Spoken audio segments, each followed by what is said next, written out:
Tonight, a graphic video and a serious conversation about it. An update on men's health here in Baton Rouge. Love that subject.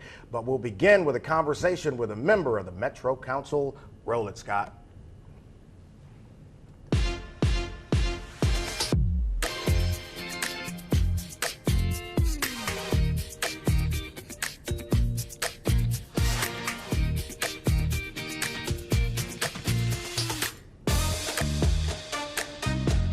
Not many people can match the energy of Carolyn Coleman, and our guest tonight won't be able to do that either, but pretty good guy. District 5 Council Representative Darryl Hurst is here with us on the show. First time on the show. It is, man. Glad to be here. Now, you know, when Carolyn Coleman was here, she brought the rain. She said District 10? At least 10 At least times. 10 times, absolutely. So let's talk about the city. You and I had a conversation a couple of weeks ago, and then we were just talking here before we started about the concept of community investment and how that at its core has a return on investment long-term for quality of life, the value people have in the areas in which they live, and public safety. Tell me your concept about that. So it starts off as a vision. You have no data. Everybody wants the data, but data comes when processes happen and then you take the findings from that process. Mm-hmm. And so the vision for me was, okay, if Tony's can survive in North Baton Rouge, if Krispy Kreme can survive in North Baton Rouge, if the airport can survive, then why can't other businesses survive? Right. Why can't the communities in North Baton Rouge look like the ones south of Florida Boulevard? Mm-hmm. And what is it going to take to get there? And what are the things that Tony's provides? Safety, security, and a great facade, as well as a great product.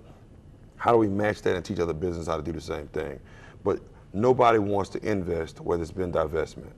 So the first thing we had to do was clean the communities up.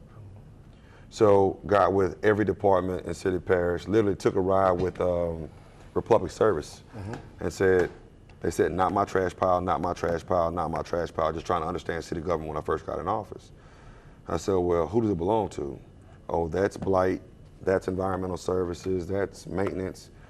I said, well, I don't care who it's for, the neighborhood doesn't care either, we just want it picked up. So I said, why don't all 4 departments get in the caravan and ride down the street and y'all determine who it belongs to, but let's just get rid of it. So we gathered a huge community cleanup of about 100 volunteers, about 60 to 75 actually living in that community. It started off with them seeing somebody else invest where they thought that there was no hope. Mm-hmm. That investment gave them hope. Then we started the LIVE program, which to say that you can succeed. And we take people who are the most unlikely to succeed, the murderers, the drug dealers, pimps, whoever in the community, enroll them in BRCC, get a bus to take them from the community to school and back to make sure that they don't have anything violent happen to them on the way to and from by creating that pattern. So we get them educated, and then the final step is employment, and we're not at the employment phase yet, but that wouldn't have happened without the cleanup in the community. Starting at the beginning. Absolutely. So, you know, in the last year and a half or so, you see an attention on public safety by people who didn't always typically talk about public safety. And I like your approach. I think you have to invest in these areas. It takes resources to make, like one of my friends has a classic saying, the answer is money, what's your question? And so I think it takes resources to fix what's happening there. And I think there are multiple ways to do it. Some kids have mental health issues. Correct. Some kids, even before 16, have addictive behaviors. They're on some substance because of the environment they're in. Some kids are not in guidance-filled environments. And we have to address all of those, because handcuffs ain't gonna fix this, right? That's so correct. How do you change the dialogue? And let me be even more candid. How do we get more business people, specifically those who don't look like you and me, to be a part of the conversation, not from an adversarial standpoint to say it's going to take all of us doing it? Well, here's the deal. You know, we talked a lot about data from New York, from North Carolina, South Carolina, but how about the data from those neighborhoods? How about we get a group together to go door to door to ask these folks, why did you go to jail? Well, my kids were starving and I had to go steal some to be able to make ends meet, right? To put food on the table. Or why did you start selling drugs? Because my grandmother needed medicine, not because I wanted to be a drug dealer, because I didn't know any other way to provide those resources in my household. Addressing the root cause. Correct. So let's go talk to the people that are committing the crimes, or the communities that have the issues, and not take data from South Carolina and bring it to Baton Rouge.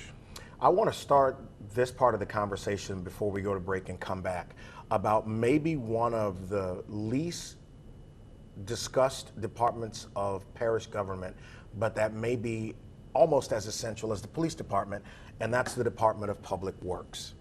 And you and I talked about the way this department is funded, the pay for the people who serve in this department. I don't know that people realize how important it is. If that shop shut down, we would be up you know what creek, right? Absolutely. Yeah. So, okay, 30 seconds. Kyle is telling me 30 seconds. We'll come back. We'll talk about DPW. And then coming up, Eugene Collins is going to be here to talk with you about something that took place in North Louisiana. And we've got video to go with it and a real conversation about it. And then men's health.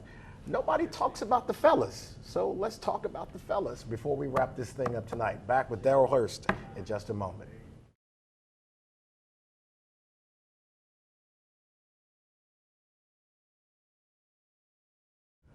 Council District 5 Representative Darryl Hurst is here. Still not as fiery as Carolyn Coleman, but he'll do just fine. Well, let's talk about DPW, man, and tell Baton Rouge why y'all need to care about the men and women who are working over there. So I tell people, everybody's talking about safe cities. They want more police. Sure. Police, all they do is arrest folks. They don't. Well, they do a little more. They than do more than okay, arrest. now. I will say they do some preventative things. Yeah, but that's a big part of what they do. It is a big part of what they do. They deter crime, but a real criminal that wants to commit a crime is going to wait till the police officer leaves and commit that crime anyway. Right, or in some cases in front of the cop. Exactly, because I think nowadays kids are the wild, wild west. Mm-hmm.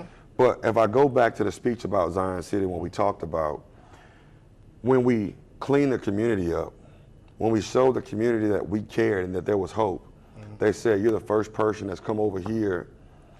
He said, we had a community clean up about 2.5 years ago, but outside of that, we haven't had anything. I said, that was me too, before I was in office. But now the community is taking care of itself. So when outsiders come dump, because not the people in the community, there's not enough tires, there's not enough trash in the community to create those piles.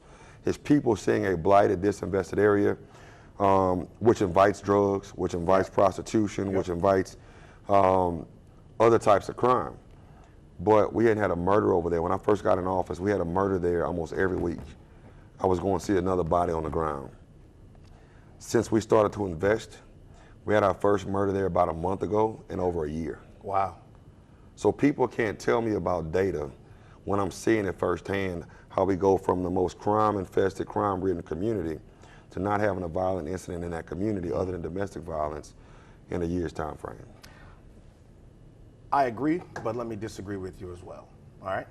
I don't think there's anything wrong with data as long as the data is comparable to the area you're talking about. Correct, that's the issue. Yeah, I think if you are looking at an area similar or almost exactly alike an area, then it makes sense. It's apples and apples, not apples and oranges. It is and it isn't, because Baton Rouge, compared to some of these larger cities, we don't have the Bloods and the Crips and the GDs and Latin Kings. We don't have that stuff here. So when you compare little neighborhood community guys who've had to fight together to like defend themselves for Houston years to a Dallas or Houston, you're not getting MS-13 versus Zion City, 5 or 10 folks that hang together. It's a big difference. Well, and one of the things that law enforcement says, here's the reason they call them groups and not gangs is because they don't have an order. There's no hierarchy. I mean, we've got a couple of people here who have like followers, but there is no structure like some of these big city gangs that we see, which it's kind of fractured, and then they're mostly retaliating against each other. That's all it is. But I'll go back to DPW, which was a question you initially asked. Had DPW not spent about $30,000 to invest in that community, we'd have had a murder every week, in my mind, right? Yeah. We made the investment because we had the people to do it, but the people that did the work are getting paid $8 an hour as a starting pay. $10 an hour is step 6. 10 years, they're at $12 an hour. And so we need to make sure that as we make investment in these other areas, that we focus on DPW. I agree. Because they get rid of those condemned looking communities. They make sure that during floods that the water drains properly while the police are saving people out of the water. Right. So I think the people behind the scenes don't get noticed, but those are the people that make the engine run every day of the week. No question. 30 seconds. Tell everybody about the event you have taking place a week from Saturday. So we partner with Capital Area Human Services, the Mayor's Office, and District 5. We're doing something called Driving into Recovery. And what that does is it gives resources about addiction, substance abuse, providing resources around that to make sure that the community has awareness of how to fight this fentanyl addiction, but also how to get the resources they need to be successful in life. Brother, the fentanyl thing is like Crazy. scary. Yes, absolutely. Almost 400 overdoses so far this year. Councilman Darryl Hurst, District 5. Eugene Collins is on set next. Stay right there.